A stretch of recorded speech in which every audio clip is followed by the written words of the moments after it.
Hi, I'm John Stevenson, and we're going to be looking at the intermediate state in our continuing study of the doctrines of the Bible.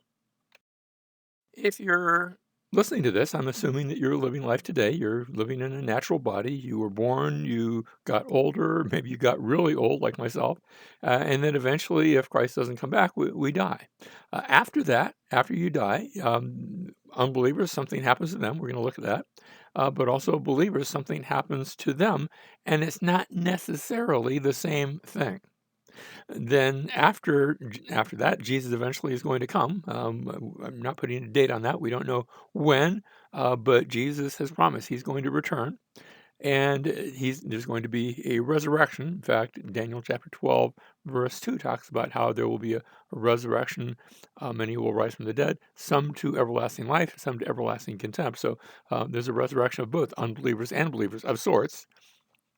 But that period that we're looking at today is that period after you die, but before the second coming comes back, before Jesus returns, where there are those who have died. They don't have that glorified body yet. They don't have that resurrected body, but they are nevertheless in a state. We're going to talk about what the Bible says about that and also what it doesn't say about that intermediate state. Now, one of the places we go to is the parable of the rich man and Lazarus. Jesus told the story, and we're not going to go through the whole parable, just the part that concerns us. Remember, it is a parable, but we pick up where, and you remember the story where these two people, one was poor, one was rich, they both died. We read in chapter 16, verse 22, Luke.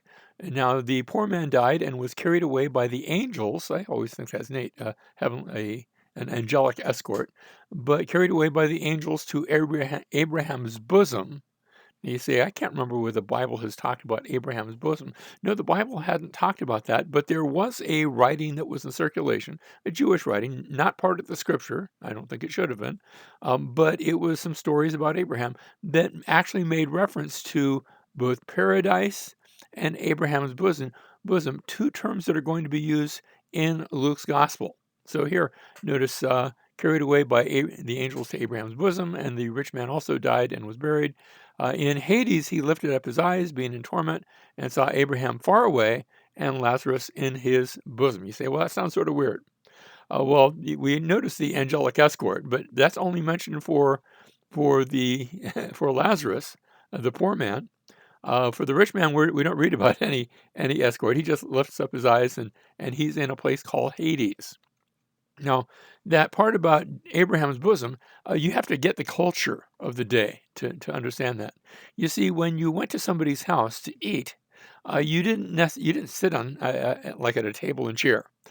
You can go to a number of places. You go to Pompeii. They actually have this. You can see this in a number of buildings, both in Roman buildings and in other sorts of buildings, where they would sit at a low table. You say, well, that table's so low, I can't put my chair up to it. You didn't use chairs. What you would do is you would recline at the table, and then imagine each person having maybe I'm not sure if they were left-handed or right-handed. Well, yes, I do. Probably with their, I'm imagining, like I might have this wrong, so forgive me if it is. But I imagine you lean on your left elbow, sort of with your head toward the table, and then you use your right hand. You always use your right hand to eat. Even today, if you ever go to the ancient world, do not pick up any food with your left hand. They consider that very, very impolite. Right hand is for eating, left hand is for other sanitary requirements. Think about it like that. So if you're leaning and everyone's sort of leaning against the same table, then that means your back is to someone, and the guest of honor very well might be sort of with his back up against Abraham, leaning up against what we would literally say Abraham's bosom, Abraham's chest. And so that's a dinner party illustration. And so here's this poor man named Lazarus, and he finds himself in the presence of Abraham, and not only in the presence of Abraham's bosom. It's almost like he's the guest of honor. I'm not saying that we have to take that literally, but that's the imagery that's being used here. But then we have noticed the rich man. He is in Hades. Now that's a Greek word. not a Hebrew word, because Luke is writing this epistle or this gospel account to us in Greek. However, Jesus probably told the story. I'm just guessing here. He probably still told the story in Hebrew, because that's what they would have been speaking to the Jews and in Israel. Uh, Hades is the Greek term for the grave. There is a Hebrew term that has basically the same meaning. I imagine that's what he used. So in the grave, well, wait a second. He lifts up his eyes. He's not like in the tomb, like on the inside of the tomb, or with dirt over him. And no, this is describing the realm of the dead. So you can translate it the grave, or you can translate it the realm of the dead, and it can carry either meaning, both the both the Hebrew equivalent as well as the Greek term Hades. Now here it's the realm of the dead. It's not just a literal tomb that's being described. And so here he is in his place. Now his place isn't called Abraham's bosom. That's reserved for the guests of Abraham, the people of God. And he's in a very different place. Notice, in Hades he lifted up his eyes, being in torment, and saw Abraham far away and Lazarus in his bosom. Now, he's in torment, whereas the poor man, Lazarus, is not in torment. Lazarus is in a good place, the rich man in a bad place. We continue, verse 24, and he cried out and said, Father Abraham. Now, why does he call him Abraham his father? Because he's Jewish and Abraham's Jewish, and he figures he had to be there too. So, Father Abraham, have mercy on me and send Lazarus so that he may dip the tip of his finger in water and cool off my tongue, for I am in agony in this flame. Flame hasn't been mentioned, but the torment, apparently the torment goes with the flame. Verse 25, but Abraham said, child, oh, gee, remember, that is Abraham's descendant. But still, child, remember that during your life you received your good things, and likewise Lazarus, bad things, but now he is being comforted here, and you are in agony. And besides all this, between us and you, there is a great chasm fixed, so that those who wish to come over from here to you will not be able, and that none may cross over from there to here. So it's sort of a two-way barricade, as it were. Now we have to look at these things first of all. First of all, notice the great chasm that's fixed. That's one of the things that is presented in the parable. That it's only wherever you are, that's where you are. That's where you're not going to switch places midway just because whatever. But notice this is a parable. And you have to be very careful when making doctrine out of a parable, because parables are usually designed to teach one major truth. There might be a few minor truths too, but usually one major truth. And this parable, its major truth, is going to be in the culmination at the end of the parable, the sort of the what do you call that? When you tell a joke, the punchline. You come to the end of a joke and you tell the punchline. If you leave out the punchline, you mess up the joke. If you leave out the punchline of a parable, you just messed up the parable. And the parable is going to end with a punchline about the importance of listening to the prophets and what they said while you were still alive. And he's going to make the point. If you don't listen to the prophets, you're not going to listen to anybody, even if someone were to rise from the dead. Hint, hint, that's what Jesus is going to do. Well, this is a parable. And so I think maybe we ought to read the parable and ask, maybe there are some correlations here. Maybe it is giving us a picture of that intermediate state. That's why I'm reading it now. But be careful that we not be too dogmatic on the elements, especially the incidental elements of the parable. For example, do angels really give you an escort to the presence of Abraham, to the presence of the Lord? Well, I like to think so, but I'm not going to base that on this parable alone. I'm not going to be dogmatic on it. Perhaps it's true, but perhaps not. So this is a parable. I have to be careful about that. And the point of the parable is not to give us details on the afterlife, but to tell us how we ought to live today, and even how we're to look at both the prophets, but also the resurrection of Jesus, because that's going to be in the punchline. Okay, so those are the main elements of the parables, and it also talks about the love for riches. That's actually in the introduction. Before you get into the parable, he's giving this parable to Pharisees who were lovers of money. So watch out for that as well. So those are some of the points of the parable. But still, it perhaps gives us some hints about this, what I'm calling this intermediate period. The next passage that we're looking at is Revelation chapter 6, beginning in verse 9. Now, Revelation chapter 6 is that passage where John sees a number, he sees a series of seals being broken from a scroll. And as the scroll is gradually opened, he sees more and more, and he comes to the fifth seal. When the Lamb broke the fifth seal, I saw underneath the altar the souls of those who had been slain because of the word of God and because of the testimony which they had maintained. And they cried, this is the souls crying, they cried out with a loud voice, saying, How long, O Lord, holy and true, will you refrain from judging and avenging our blood on those who dwell on the earth? So that's a prayer that's being offered. Now, this is a vision. Remember that as we look at the book of Revelation, there is quite a lot of symbolic language. For example, just a chapter or two, about a chapter earlier, John hears about the Lion of the tribe of Judah, and he turns and he looks and he sees the Lamb standing as though slain, and they both represent Jesus. But he hears not about Jesus, he hears about a lion, and then he sees the Lamb, and both of those represent Jesus, even though that's not what he sees. The same thing happens here. This is a vision, and there's a lot of symbolism in the context, so we have to be careful about taking it too literally. But notice the Lamb broke the fifth seal, and I saw underneath the altar. And as soon as you say the altar, that is temple language, because there was an altar. Actually, there were two altars at the temple. There was the temple outside the temple. There was an altar outside the temple, the big brazen altar where they would kill the animals, and you'd have what I call the ascending offering. Actually, the Hebrew calls it that. Sometimes we translate it the whole burnt offering, and things would be burnt up.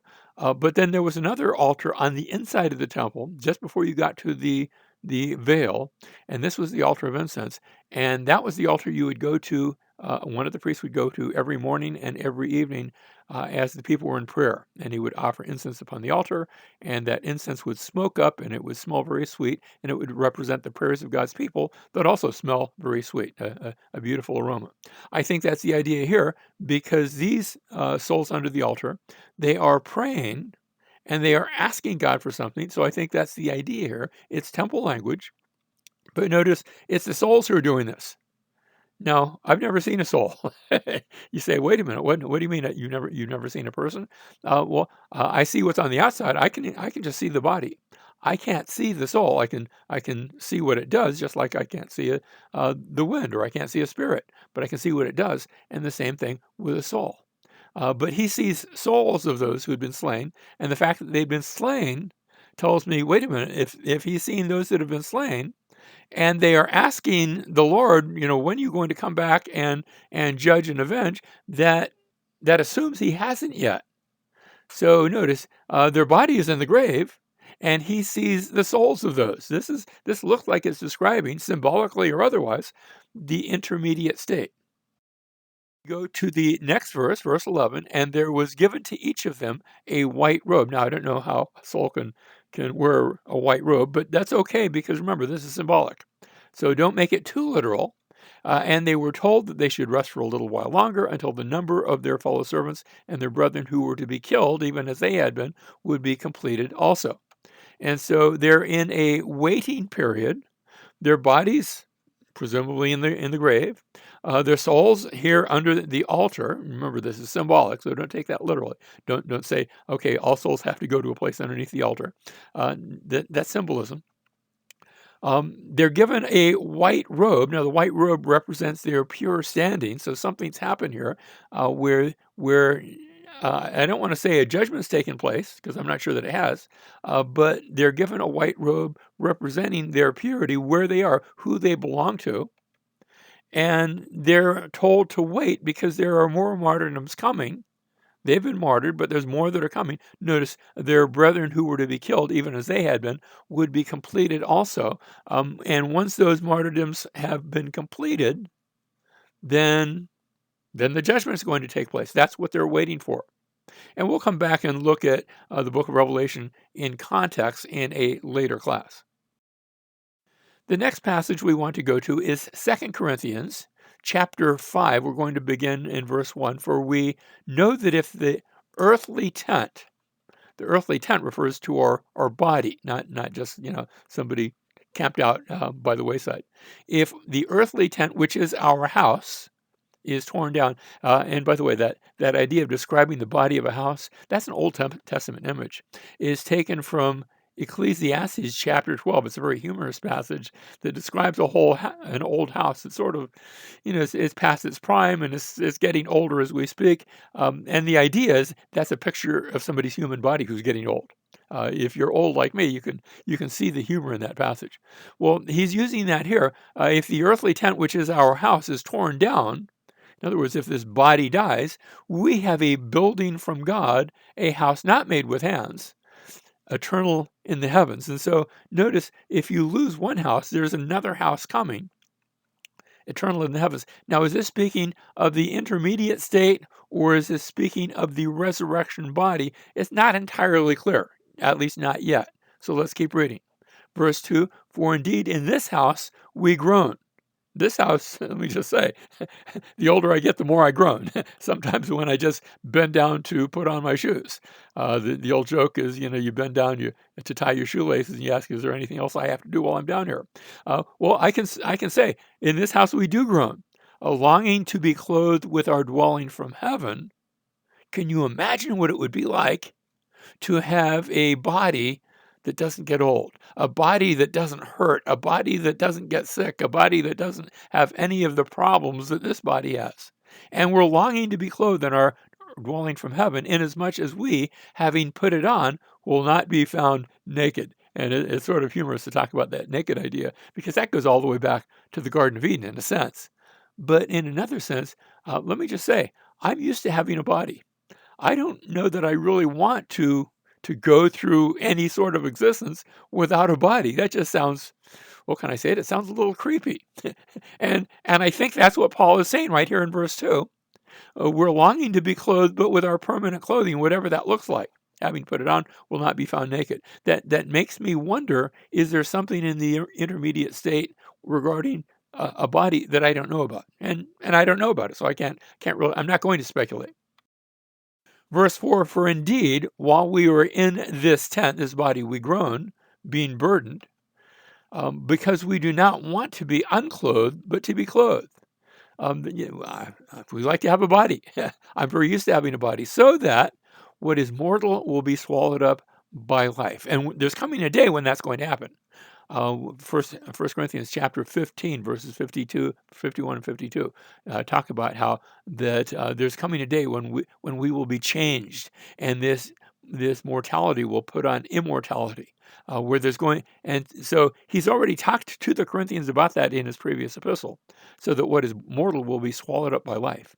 Verse 5, now he who prepared us for this very purpose is God, who gave to us the Spirit as a pledge. The Spirit is actually a pledge, saying, as though God is saying, I've got more for you, but for right now, take my Spirit. And that will be your receipt, your promise, your promissory note that there's more life coming. And so the Spirit's given as a pledge. Verse 6, therefore, being always of good courage, and knowing that while we are at home in the body, we are absent from the Lord. Now, that doesn't mean you can't spiritually be with God when you pray, but there's a sense in which while you're in the body, you're not with God. Not in the sense that you will be when you leave this body. And that's what he says in the next verse, verse 7, for we walk by faith, not by sight. We are of good courage, I say, and prefer rather to be absent from the body and to be at home with the Lord. Notice the implication here that when this body is no more, when I leave this body, to be absent from the body is to be present with the Lord. Verse 9, therefore we also have as our ambition, whether at home or absent, to be pleasing to him. See, having that promise, having that pledge, causes me to live differently today. Verse 10, for we must all appear before the judgment seat of Christ. There is a judgment coming, so that each one may be recompensed for his deeds in the body. Now, that's not saying that the recompense, the punishment, or the blessing is body related, but you receive that for what you did in the body. While you were in the body, that's when you were, can I say it? That's where you were under, can I call it probation? Not in the sense of whether you're going to be saved or not, but in the sense of this judgment that is being described. So that how you live today matters for tomorrow. Notice, so that each one may be recompensed for his deeds. And I think the idea is while he was in the body, according, and then by explanation, the next line says, according to what he has done, whether good or bad. So what you do good, but also what you do bad makes a difference in this judgment. Now, we're not going to look at the judgment right now. We'll save that for a future class.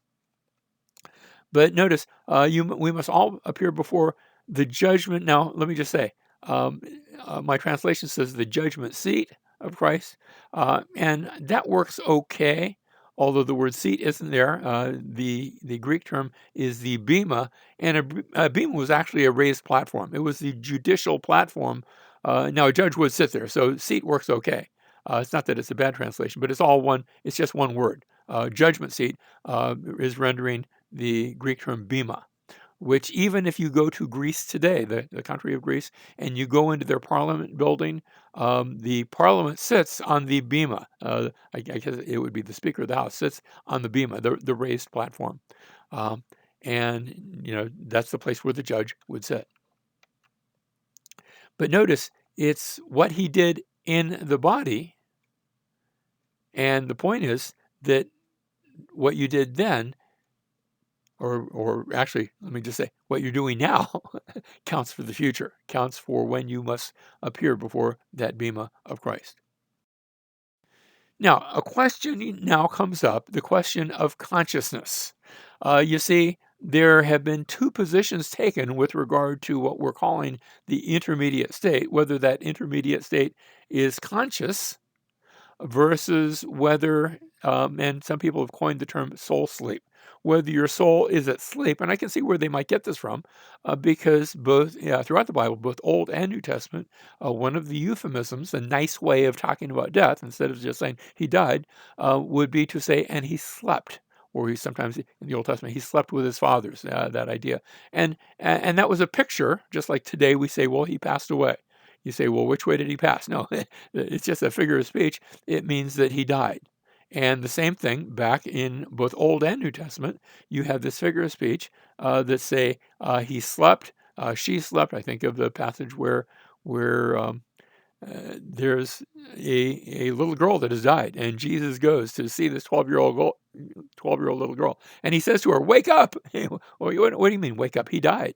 Or Lazarus, or we're going to see a number of passages that use that figure of speech, and so I can see where they might derive that. But passages that we just looked at, and others in just a minute. Remember, we talked about that parable of the rich man and Lazarus, and they die, and immediately we see that. Or we saw the picture in Revelation chapter 6, where the souls under the altar aren't sleeping, they are praying, and they're interacting. Now, that is a vision. One's a parable, one's a vision. I want to be careful not to be too literal, so I think we can go instead to a historic text to maybe help answer this question. And the passage I'm looking at is Luke chapter 23, verses 42 and 43. This is Jesus upon the cross.